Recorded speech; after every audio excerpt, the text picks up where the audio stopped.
Hello everyone! Good evening na dito sa Pilipinas. Ngayon ko palang nasilip ulit dito na 6 days ago na pala na hindi na ako nakapag-upload ulit. Masyado ako nag-focus dun sa aking Facebook at sa aking TikTok, sa aking Facebook page. Kasi mayroon kasing mga weekly task doon. Tapos, kailangan mong kumpletuhin. So, unlike naman dito sa YouTube na wala namang weekly task, doon mayroon.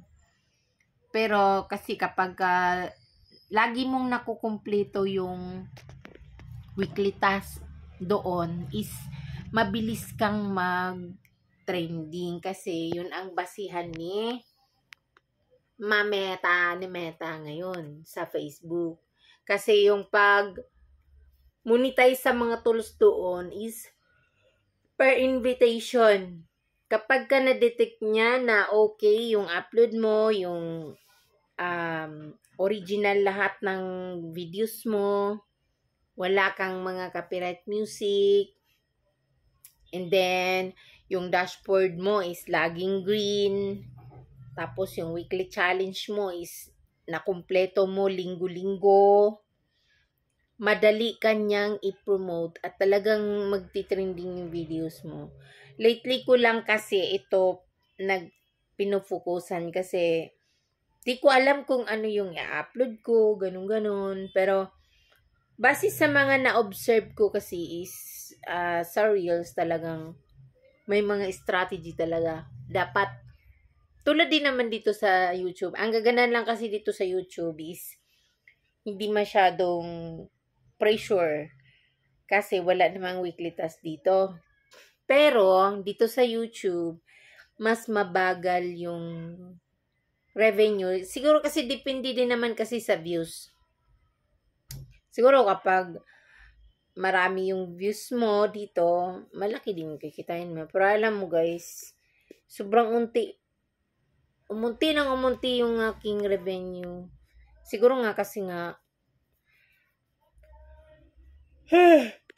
umunti din yung aking views dahil hindi na ako consistent araw-araw. Dati kasi nag-araw-araw ako mag-upload, kaya minsan mayroong 200 plus, mayroong 500 plus, ganun yung views dito. Pero ngayon talagang hindi na umaabot talaga sa 100 views guys.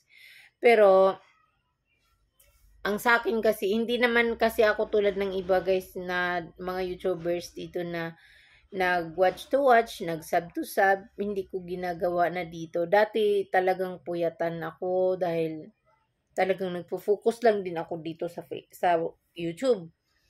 Wala ako dating interest dun sa Facebook, sa ibang platform. Dito lang ako nag-focus. Kaya, nung na-discover ko na, yun, mabilis din doon. So, nag-focus din ako. Minsan kasi, sa dami-dami na rin natin iniisip at sa dami-dami natin ginagawa, lalo na nagtatrabaho pa tayo. Tulad ko na nag-aaral din. So, mahirap talaga i-manage yung oras, guys. As vlogger, pero talagang pinagsisikapan ko pa rin dahil, syempre, masasayang yung pinagsikapan natin, pinaghirapan natin dati, sayang din. Kaya, nahihinayang din akong ihinto dito. Kaya, pinagsikapan ko rin talaga na makapag-upload pa rin dito kahit paano. Kasi, hintayin lang natin kung kailan tayo mag-trending. Sabi nga nila, hindi pa natin araw. Yan, so guys, ganito yung tsura ko kasi hindi ako naliligo. Naglalaba ako kayo ng madami. Ngayon, hapon na, bukas na ako maligo. Pero thank you pa rin guys. Kahit pa paano mayroon pa rin naman nanonood, thank you pa rin ng marami. At least, kahit sintabos-sintabos ng kinikita natin, okay pa rin yun. Naiipon pa rin yun. Dollar pa rin yun. Kaya, huwag tayo sumuko. Tuloy-tuloy lang. Tuloy lang ang laban. Ganun lang din talaga buhay guys. Wala tayong susukuan. Hindi tayo hihinto sa pagbablog kahit hindi tayo famous, kahit wala tayong viewers, okay lang yan.